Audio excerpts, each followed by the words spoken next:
Salam alaikum, louange à Allah et que le salut et la bénédiction soient sur son prophète ainsi que sur sa famille et ses compagnons. Aujourd'hui, nous allons parler des fervents opposants de l'islam et des musulmans. On a parlé la dernière fois sur les dirigeants de Quraysh. Lorsque ces dirigeants de Quraysh virent que le prophète de l'islam, Mohammed, que le salut soit sur lui, refusait de se retirer de sa mission et continuait à prêcher le monothéisme sous la protection de son oncle Abu Talib, un des grands dignitaires de Quraysh et un commerçant qui s'appelle Walid ibn Mughira, a été accompagné de beaucoup de dignitaires de Quraysh comme lui et se rendirent auprès de son oncle Abu Talib pour lui parler et l'exhorter à convaincre son neveu, Mohammed, que le salut soit sur lui, de cesser d'insulter leur Dieu. Il lui offre en échange d'être leur roi ou d'épouser autant de belles femmes qu'il le souhaite, à condition qu'il abandonne sa mission de prêcher l'islam.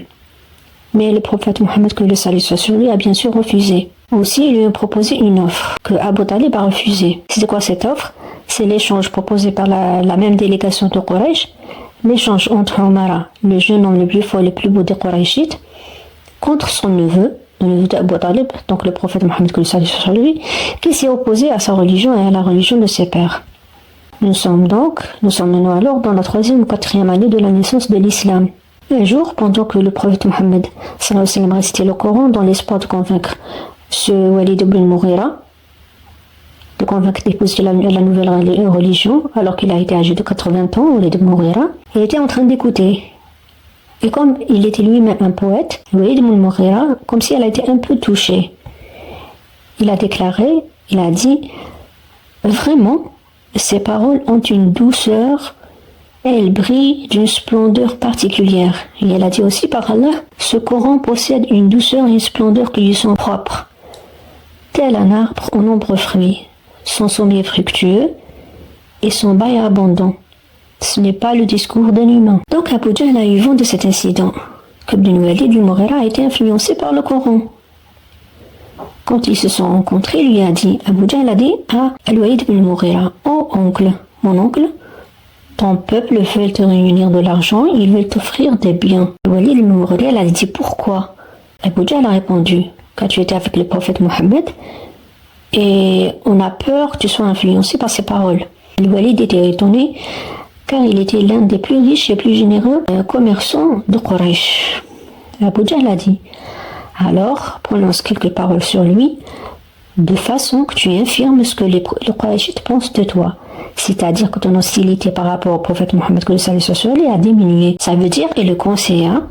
Abu Jahl a dit à Ibn Mughira, le Walid ibn Mughira, alors dis à son sujet, au sujet du prophète Mohammed, que le salut soit sur lui, des paroles qui indiquent au tien, c'est-à-dire aux gens de Quraysh, que tu le réprouves et que tu l'aimes pas et que tu désapprouves le message qui est transmis par rapport à la nouvelle croyance. Donc Al-Walid s'exclama, il a dit, que puis-je dire? Car par Allah, nul d'entre vous ne connaît mieux que moi la poésie, qu'il s'agisse de la poésie des hommes ou de la poésie des djinns. Or par Allah, rien de ce qu'il dit ne ressemble à cela. Par Allah, ces paroles sont délicieuses et mélodieuses, elles prennent le dessus sur toutes les autres paroles qu'elles brisent. Mais même avec ça, Abu Jahl insista.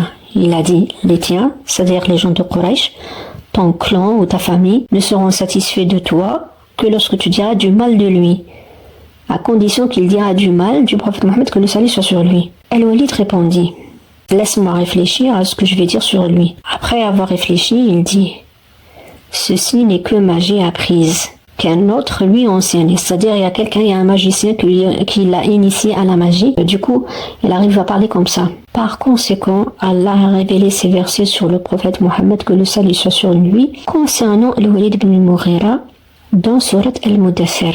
Laisse-moi avec celui que j'ai créé seul et sans le sou. C'est-à-dire Al-Walid ibn Mughira, quand Allah subhanahu wa ta'ala l'a créé dans le ventre de sa mère, elle était seule, sans argent et sans enfant. La suite de la Surah, que j'ai ensuite couvert de tant de richesses et entouré d'enfants, toujours à ses côtés, mettant toutes choses à sa disposition, mais qui attend de moi toujours davantage. Non, car il a obstinément rejeté nos versets. Toujours à propos de Walid ibn Mughira, je lui imposerai un supplice insupportable et interminable. Il a en effet mûrement réfléchi et préparé ses arguments, entre parenthèses, contre le prophète, que le salut soit sur lui, le Coran. Une sorte de diffamation et de calomnie contre la personne du prophète, que le salut soit sur lui. Ensuite, puisse-t-il périr, quels que soient ses arguments. Puisse-t-il périr, quels que soient ses arguments. Puis il a regardé de plus près ces mêmes arguments, et le visage sombre et ses renfrognés, avant de se détourner avec dédain de la vérité, lançant: ce n'est là que magie à laquelle il a été initié, ce n'est là de toute évidence que parole humaine. Je l'introduirai certainement dans la Jahannam, c'est-à-dire dans l'enfer. Mais qui pourrait indiquer ce que vraiment la Jahannam, c'est-à-dire l'enfer? Un feu qui n'épargne absolument rien, qui brûle et noircit la chair des damnés. Ils sont 19 anges à en monter la garde. Fin de Surat al-Mudaththir. La rumeur commençait à se répandre que le prophète Mohammed était un poète, un devin ou un sorcier. Cette rumeur a fait le tour de la Mecque et s'est répandue jusqu'aux tribus arabes hors de la Mecque. L'inquiétude de Quraysh, de la tribu de Quraysh, et leur mécontentement s'intensifia, car il y a ceux qui voulaient croire à cette nouvelle religion en dehors de la Mecque. Il y en a aussi ceux qui se sont déplacés de leur tribu et se sont rendus jusqu'à chez le prophète Mohammed et ont accepté l'islam et l'ont transmis aux membres de leur tribu. Donc Quraysh devait intervenir dans l'urgence. Un jour, certains des hommes importants de la Mecque se sont réunis dans l'enceinte de la Kaaba et voulaient chercher un homme qui se connaît dans la magie, dans la voyance et dans la poésie, pour qu'il aille voir l'homme qui les a séparés, qui a semé la discorde entre eux et qui a insulté leur religion. Et c'était le prophète Mohammed.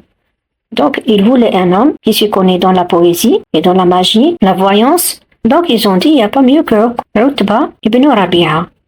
Utba ibn Rabi'a était un chef parmi les chefs de Quraysh. Donc il a proposé d'approcher le prophète, puis bénédiction sur lui. Il a eu un dialogue entre lui et le prophète. Il a dit, Mohammed, qui est mieux que l'autre, toi ou Abdallah, voulant dire son père. Le prophète Mohammed n'a pas répondu.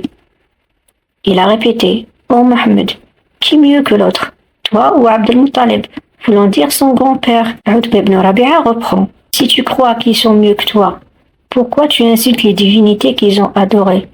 Et si tu prétends que tu es mieux qu'eux, mieux qu'Abdallah et Abd al-Muttalib, alors parle, dis-nous, on t'écoute. Par Allah, nous n'avons jamais rencontré un porte-malheur comme toi.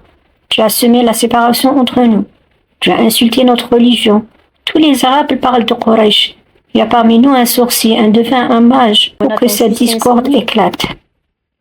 Il reprend. Oh Mohammed, si tu veux le mariage, on t'offrira toutes les femmes que tu veux. Choisis laquelle que tu veux. Si tu veux de l'argent, si tu veux des biens, pas dans le but d'acquérir de la richesse, nous nous unirons pour vous donner une plus grande richesse que n'importe quel Qurayshite a possédé. Mais le prophète Mohammed était resté calme et écoutait Utba ibn Rabi'a jusqu'à ce qu'il a terminé. Il lui a demandé, as-tu terminé? Utba a répondu, oui. Le prophète Mohammed, que le salut soit sur lui, il répond en récitant les versets de la sourate Fussilat. Au nom d'Allah, le tout miséricordieux. Hamim, Hamim. C'est le premier verset de la sourate. Le deuxième verset dit Tanzilun min ar-Rahman ar-Rahim. Une révélation d'Allah, le tout miséricordieux. Troisième verset Kitabun fussilat ayatuhu Qur'anan arabiyyan liqawmin ya'lamun. Un livre dont les versets sont expliqués en détail. Un Coran en arabe pour les connaisseurs. Troisième verset Bashiran wa nadhiran wa ahrada aktharahum fahum la yasma'un. Ils ont référence à Utba ibn Rabi'a. Donner de bonnes nouvelles et des avertissements. Bashiran wa nadhiran. Mais la plupart d'entre eux se détournent. Alors ils n'écoutent pas.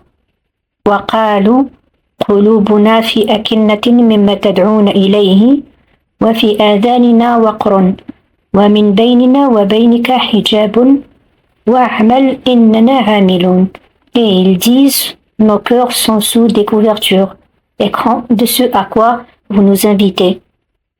Faisant référence à Utba ibn Rabi'a. Fin du chapitre Fussilat. Lorsque le prophète Mohammed, que le salut soit sur lui, atteignit le verset qui avertissait les mécréants du châtiment subi par Had et Samoud, deux peuples anciens qui ont subi le châtiment divin, Utba éclata. C'est suffisant, en s'adressant au prophète Mohammed. C'est tout ce que tu as à nous dire, récite-moi autre chose. Le prophète Mohammed répondit que non. Utba s'est ensuite retiré dans sa tribu pour leur rendre compte de son dialogue, de son débat avec le prophète Mohammed sallallahu alayhi wa sallam. Il avoua qu'il n'a rien compris de ce qu'il a entendu. Il a dit, il m'a répondu, il m'a parlé, mais j'ai rien retenu à part le verset de A'radu wa qul anzartukum sa'iqatan mithla sa'iqat 'ad wa thamud. Comment? Ils étaient étonnés. Il t'a parlé en arabe et tu n'as rien compris? Il a répondu qu'il n'a retenu que le verset qui parle du châtiment. Et le prophète Mohammed sallallahu alayhi wa sallam continua la transmission de l'islam sans se décourager et sans périr. Un jour, le prophète Mohammed sallallahu alayhi wa sallam a fait appel aux dignitaires de Quraysh, Isa'ud ibn Rabi'a encore, Abajal et Al-Abbas, et commença à prêcher l'islam. Alors un homme s'approchait de lui. Il était non-voyant. Cet homme se nomme Ibn Maktoum, Abdullah ibn Maktoum, qui était venu lui demander conseil. Il voulait qu'il apprenne quelque chose, qu'il apprenne le Coran de la part du prophète Mohammed, mais le prophète Mohammed sallallahu alayhi wa sallam n'a pas fait attention à lui, car il visait la conversion. Il voulait convertir d'abord les notables et chefs de tribu, car c'était eux qui ont le statut de leadership, ils ont le pouvoir, donc les autres, les subalternes, pourraient les suivre. Et lui, on y est et il s'est détourné de lui. Et par conséquent, la sourate Abasa fut révélée sur cet incident qui signifie que le prophète Mohammed sallallahu alayhi wa sallam, quand l'aveugle arriva, s'est joint en groupe, le prophète Mohammed sallallahu alayhi wa sallam a fait une mine renfrognée et s'est retiré un peu. Mais c'était pas personnel, c'était pas exprès. Cette sourate contient un blâme dirigé contre lui pour cette négligence d'un aveugle dont le cœur était porté à la foi, au profit de notables qui refusaient son message. Le prophète regretta son geste et eut par la suite une très haute considération pour ce personnage. On verra ça plus tard. Abasa wa tawalla, il s'est renfrogné et il s'est détourné. Parlons du prophète sallallahu alayhi wa sallam, parce que l'aveugle est venu à lui. An ja'ahu al-a'ma. Parlons de Ibn Maktoum. Voilà pour aujourd'hui. Merci pour votre écoute et à la prochaine, Inch'Allah, si Dieu le veut.